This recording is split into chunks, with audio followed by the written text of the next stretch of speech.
जय शुक्रदेव। आज हम जानेंगे धनु, मकर, कुंभ और मीन के जातकों के बारे में, जब शुक्र अस्त होकर के धनु राशि में प्रवेश कर रहे हैं, जहां रहेंगे वे 20 दिसंबर 2025 से लेकर 31 जनवरी 2026 तक। तो इन जातकों पर क्या प्रभाव देंगे अलग अलग, आइए जानते हैं। आज की पहली राशि है धनु राशि। आपकी ही राशि में सुख और ऐश्वर्य के स्वामी का अस्त होना आपको रहने खाने पीने के अंदाज को सिंपल रखने वाला है। मतलब आपका सादा खाने का मन करेगा, या आपका जो ड्रेसिंग सेंस है, आप सिंपल रहना पसंद करेंगे, सिंपल कपड़े पहनना, सादा कपड़े पहनना पसंद करेंगे। मतलब बहुत फैशन में रहने की आपकी इच्छा नहीं करेगी। लव पार्टनर या लाइफ पार्टनर के साथ भावनात्मक उठापटक देखने को मिल सकता है। मतलब आप इमोशनली थोड़े से आर्गुमेंट हो सकते हैं, या आपकी लव में जब आप कमी देखेंगे तो थोड़ा चिड़चिड़ापन आ सकता है आपके लव पार्टनर में। तो ये आपको देखने को इस समय काल में मिल सकता है। व्यवसाय में धन संबंधी या प्रॉफिट संबंधित कोई भी डील करेंगे, उसे सोच समझकर या लंबी योजना बनाकर ही करेंगे। मतलब जल्दीबाजी में कोई भी निर्णय नहीं लेंगे, थोड़ा सोचकर डिसीजन मेकिंग में आप यकीन करेंगे इस समय काल में, क्योंकि आपके व्यापार भाव में, पार्टनरशिप के व्यापार भाव में सीधी दृष्टि शुक्र की है। वो अस्त हो करके आपके इस भाव को देख रहे हैं। आपकी ही राशि में अस्त शुक्र का प्रवेश होना, इस समय काल में आप थोड़ा थकान अनुभव कर सकते हैं। आप एनर्जी की कमी अपने अंदर अनुभव करेंगे। आप लगेगा कि कितना बोझिल सा सब समय है। स्वास्थ्य में एसिडिटी की समस्या आपको परेशान कर सकती है। आप अभी किसी से प्रतियोगिता आदि करने से बचेंगे, क्योंकि ये प्रतियोगिता भाव के स्वामी होकर के आपके राशि में, आपकी ही राशि में आकर के अस्त हो गए। इसीलिए आप इस समय किसी से कंपटीशन आदि से थोड़ा बचेंगे। आज की दूसरी राशि है मकर राशि। अचानक से व्यापार या काम के सिलसिले में दूर की या विदेश की यात्रा हो सकती है, जो आपको थकाने वाली होगी, क्योंकि ये आपके विदेश भाव में जा रहे हैं और आपके कर्म भाव के स्वामी हैं, और अचानक भाव के भी स्वामी। इसलिए अचानक से जो भी होगा अचानक से होगा, लेकिन ये यात्रा आपको थकाने वाली हो सकती है। आप स्वयं की भावनाओं को संभालने में थोड़े परेशान हो सकते हैं।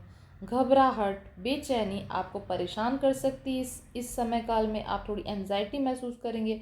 आप लगेगा कि आपको अचानक अनजाना डर सताएगा। आपको लगेगा कि अचानक कुछ हो सकता है आपके साथ।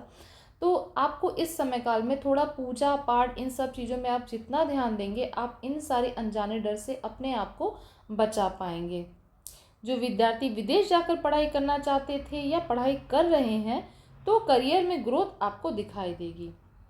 व्यापार में रिस्क लेने से बचें और थोड़ी सावधानी रखें, क्योंकि ये आपके कर्म भाव के स्वामी हैं और आपके 12th हाउस में आ रहे हैं, जो नाश का होता है। अति आत्मविश्वास ना रखें। मतलब कि ये काम तो मैं कर ही लूँगा, या कोई भी, अगर आप किसी भी काम को आप कर रहे हैं, तो आप ये ना सोचें कि मुझसे तो गड़बड़ होगा ही नहीं, हो सकता है। इसीलिए आप अवेयर रहें, और जितना आप स्वयं को आध्यात्म से जोड़ेंगे, उतना ही स्वयं को सभी नेगेटिविटी से दूर होता पाएंगे। आज की तीसरी राशि है कुंभ राशि। कुंभ राशि के जातक अपनी लव लाइफ में प्रेम का अनुभव कम करेंगे और मिसअंडरस्टैंडिंग भी हो सकती है, क्योंकि ये आपके लव हाउस को देख रहे हैं। बनते बनते काम रुक जाना जैसी स्थिति भी बन सकती है, क्योंकि भाग्य भाव के स्वामी अस्त हो रहे हैं। क्योंकि कभी कभी हमारा हम कहते नहीं कि हमारा भाग्य साथ ही नहीं दे रहा है, पता नहीं ये काम अभी जस्ट बनने वाला था और बनते बनते रुक गया। तो ऐसी स्थिति का इस समय काल में आप थोड़ा सामना कर सकते हैं। आप कोई भी काम को प्रैक्टिकल होकर करना पसंद करेंगे। मतलब भावनात्मक में बह के नहीं कि नहीं इमोशनल होके करें, नहीं, प्रैक्टिकल होके करेंगे कि नहीं, ये काम ऐसे करना है। शुक्र आपके सुख भाव के भी स्वामी हैं, जिससे भूमि, भवन, वाहन से संबंधित कोई भी चीज़ होती है, इस भाव से देखी जाती है। तो इस समय भूमि, भवन, वाहन से संबंधित डील में अभी थोड़ी आपको सावधानी रखनी होगी, या कोई भी क्विक डिसीजन लेने में, जल्दीबाजी में कोई भी निर्णय लेने से इस समय काल में आपको बचना होगा। आप थोड़े परेशान रहेंगे कि किस पर भरोसा करना चाहिए और किस पर नहीं। ये थोड़ी सी आपके अंदर कंफ्यूजन इस समय हो सकता है। इसीलिए आप प्रैक्टिकल होकर ही रहें, इमोशनल बिल्कुल भी ना इस समय काल में हो। माता और पिता के साथ विचारों में थोड़ी मतभेदता होते पाएंगे, क्योंकि आपके माता के भाव के स्वामी और पिता के सुख के भाव के स्वामी हैं और वो आपके लाभ भाव में आकर के अस्त हो गए हैं। तो उनसे आपके जो ख्यालात हैं, विचार हैं, वो मैच नहीं होंगे। आज की अंतिम राशि है मीन राशि।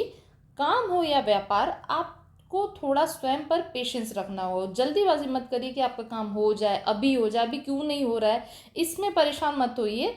आप पेशेंस रखिए, आपके काम होंगे, थोड़ा समय लगेगा पर होंगे ज़रूर।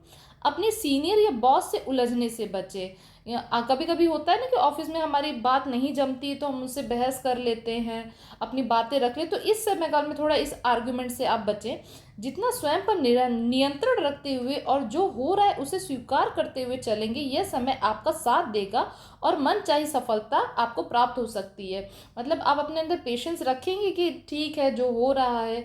आप अगर कहीं जॉब के लिए अप्लाई कर रहे हैं और आप वेट कर रहे हैं कि कब होगा, पर आप घबराए नहीं, होगा, समय लेगा। लेकिन अगर आप पेशेंस के साथ कहीं किसी अपने ऑफिस वर्क प्लेस पे किसी से फाइट नहीं करते हो, पेशेंस के साथ इस समय काल को बिता देते हैं, तो आप वही जो चाहते हैं वही होगा। यात्रा में आप छोटी यात्रा करें, मतलब छोटी यात्रा आपकी सफल होगी। थोड़ी लॉन्ग डिस्टेंस की यात्रा या लंबी यात्राओं से समय काल में बचें, क्योंकि आपके यात्रा भाव के भी स्वामी हैं तो, और ये अस्त हो गए, तो लंबी यात्राओं से आप इस समय थोड़ा परहेज ही करें। स्वास्थ्य में आपको जॉइंट्स पेन हो सकते हैं, जैसे घुटने के दर्द की समस्या या कोहनी के दर्द, कोहनी में दर्द हो सकता है या आपकी कलाइयों में दर्द हो सकता है। जो भी जॉइंट्स है उसके पेन जो है आपको इस समय काल में परेशान कर सकते हैं। शुक्र आपके ससुराल पक्ष के भाव के स्वामी भी हैं, तो जो महिलाएं अपने ससुराल में हैं, आपके काम की जिम्मेदारी आप पे थोड़ी बढ़ने वाली है। इससे घबराए नहीं, ये समय काल बीत जाएगा, ये बहुत बड़ा बर्डन नहीं है। छोटी छोटी बातों को जितना हो सके इस समय काल में नजरअंदाज करें। आज हमने जाना धनु, मकर, कुंभ और मीन के जातकों पर अस्त शुक्र क्या प्रभाव देंगे। पार्ट 3 में हमने सभी राशियों के बारे में जाना। शुक्र देव हम सभी का कल्याण करे। राधे राधे।